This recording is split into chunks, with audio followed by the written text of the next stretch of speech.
Sultan Agung mau menyerang Batavia, Kayaknya bener dia. itu Kayaknya bener nih. ditempatkan orang-orang sepanjang jalur supaya nanti ada penyedia logistik. Sebentar dulu, jurusan apa?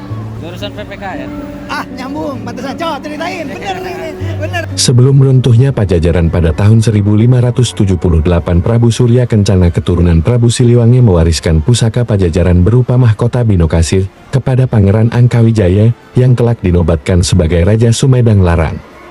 Pemberian mahkota Binokasih tersebut menandakan Sumedang Larang sebagai penerus Pajajaran yang diharapkan mampu membangun dan mengembalikan kejayaan Pajajaran.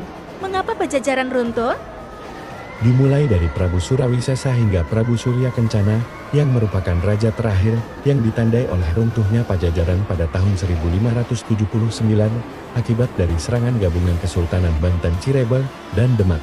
Itukah lemahnya raja-raja Nusantara saat itu? Sehingga jatuhlah ke tangan Belanda. Berakhirnya zaman Kerajaan Sunda atau Pajajaran yang dipimpin Prabu Siliwangi ditandai dengan dirampasnya Palangka Sriman Sriwacana atau batu tempat penobatan seorang calon raja dari trah Kerajaan Sunda yang dipindahkan ke Banten oleh pasukan Panembahan Yusuf. Strategi jitu. Sesaat sebelum runtuhnya Pajajaran pada tahun 1578, Prabu Surya Kencana keturunan Prabu Siliwangi mewariskan pusaka Pajajaran berupa mahkota Binokasir kepada Pangeran Angkawijaya yang kelak dinobatkan sebagai Raja Sumedang Larang. Pemberian mahkota Binokasih tersebut menandakan Sumedang Larang sebagai penerus Pajajaran yang diharapkan mampu membangun dan mengembalikan kejayaan Pajajaran. Setelah peristiwa runtuhnya Pajajaran, kemudian bekas wilayah kekuasaannya terbagi antara Kesultanan Cirebon di timur dan Kesultanan Banten di barat. Di sisi lain, Sumedang Larang yang menjadi pewaris sah Pajajaran justru bergabung dengan Kesultanan Cirebon.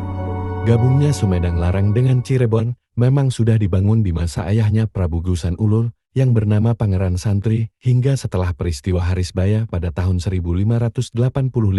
Sumedang Larang di bawah kepemimpinan Prabu Gusan Ulun menyatakan diri sebagai negara berdaulat dan terlepas. Kemerdekaan Sumedang Larang tidak berlangsung lama, hanya berkisar 35 tahun.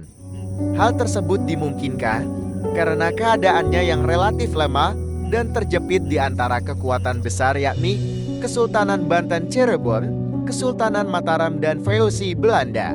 Setelah dikuasai oleh Mataram, Sumedang Larang diturunkan statusnya dari kerajaan menjadi wilayah kabupaten daerah bawahan Mataram. Sejak saat itu, pula Sumedang Larang merupakan bagian dari Priangan dan mengangkat Arya Surya Diwangsa menjadi Wedana Bupati Priangan sekaligus Bupati Sumedang.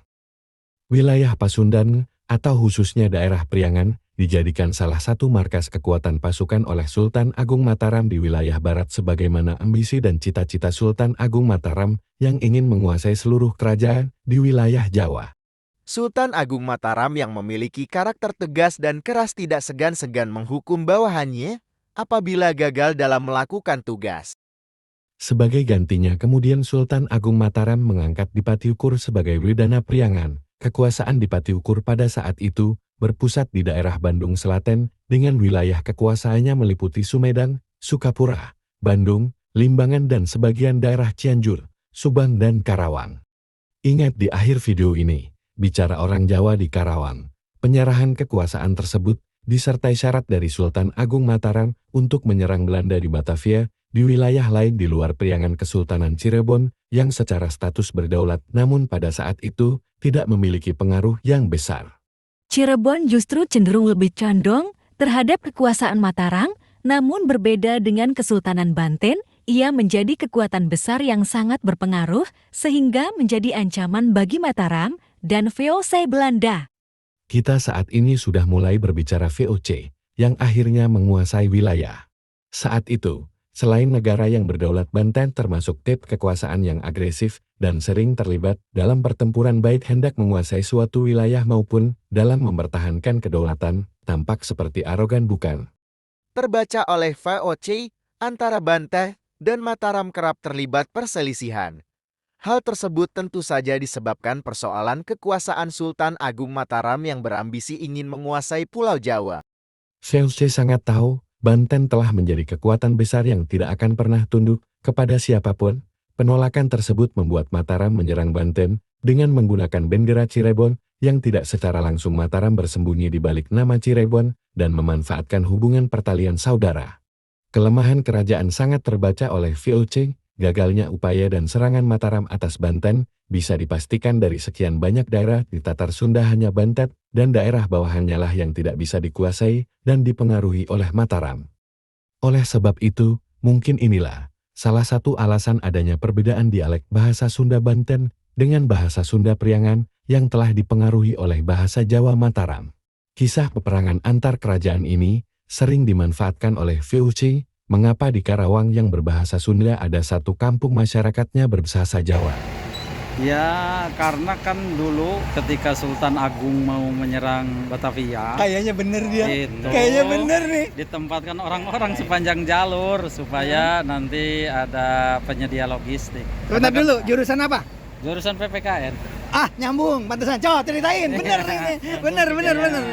Itu kan berkaca dari pengalaman pertama ketika menyerang ke Batavia, mereka kehabisan logistik, akhirnya kan dengan mudah untuk dikalahkan. Maka strategi berikutnya simpan orang sepanjang perjalanan Pantura itu orang-orang Jawa. Itu. Sehingga mereka menyediakan logistik, makanan dan lain sebagainya. Menyanjungkan Ah, sekali. Tetapi kalau saya dengar ceritanya nggak sesejuk itu. Itu, Kalau kalah perang iya, di dalam sejarah itu, iya. pulang ke negara bunuh. Ah, Makanya karena memang kalah melawan Belanda di Jakarta itu, iya. dia takut pulang. Kalau pulang kan nyawa melayang. ada juga mungkin yang seperti itu. Tapi kan sudah ada sebelum penyerangan dilakukan. Jadi sudah ada. Jadi mereka sudah buka segala macam pertanian supaya nanti ada makanan buat pasukan yang mau ke Jakarta. Kalau kita mah kan katanya dan katanya, Katanya ya. dan katanya. Ini kan orang PPKN. Iya. Kalau saya kan bukan orang PPKN. Orang sejarah. Enggak. Kang Deddy apa sih? Saya orang seni, Oh, seni. tetapi berdasarkan informasi Iya. dari masyarakat tukang cilok Iya, yang keliling-keliling, iya. Bang, kok ngomongnya bahasa Jawa kan orang Kerawang? Iya. Dia bilang, ceritanya begitu dulu Oh. nenek moyang saya, Oh. dulu nggak bisa pulang kampung ke Jawa, Iya. karena apa? Karena waktu itu katanya kita itu malah bertempur dengan orang Sunda, katanya. Kan di Sunda itu sekarang tidak ada nama Jalan Gajah Mada ya, katanya. Iya. Karena apa? Orang Sunda itu, Raja Pajajaran itu menyerang duluan ke Batavia. Begitu orang Jawa dari kerajaan apa tadi? Mataram begitu Iya. datang, loh kok kemana hilang? Nah, Jadi terlambat datangnya, Iya. dianggap nggak datang. Akhirnya kerajaan Pajajaran nyerang duluan. Iya. Akhirnya apa? Kan masing-masing setelah kerajaan Pajajaran udah kalah, datang ini. Iya. Jadi nyerang Belanda tuh nggak bareng-bareng, akhirnya masing-masing gitu. Iya. Akhirnya kalah dua-duanya. Sejarahnya kalau bareng Iya. antara Pajajaran dengan pada dari kerajaan apa? Pajajaran dengan Mataram. Mataram menang. Menang ya. Menang. Itulah. Itulah kita. Itulah Makanya kita. aksi harus bersama MKKN. Oke. Nyerangnya sama-sama biar menang. Oke.